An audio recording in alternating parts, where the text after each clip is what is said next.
Ngisaphuza iyenisi wasemsisengishene lo gay awumi kancane ngeindaba zomthobisi.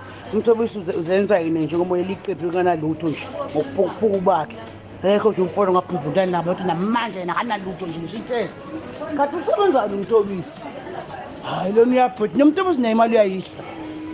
Ingane zakwethu ngiyethemba ukuthi naphile kuzonke indawo la kuzofika khona le video igama lami uMsizi aka Inkosi admin. Mabo uqala ngaleletha ngeqinisekiso lecinezelo subscribe uzowathola zonke izinto engiyiphosta kuyona ke le channel. So kanjalo ke wengane zakwethu welile Mchunu kusisoka ngizwe Mchunu ethi ke cha wengane zakwethu impela umthobisi uyasebenza kumele ngabe usehamba ngemoto wengane zakwethu. Hayi mina ke sengiphuma kanje ngumsebenzi mfana phansi ejozini komhlaba elingana ngifisa ukuthi izuvo lwakho nazi insizwa la zihlangene okhuzana utshatha ugodo umcineka nabanye ke ngingabazi wengane zakwethu mina ke sengivalelisa kanje ngithi phuma kanjalo ke Inkosi admin.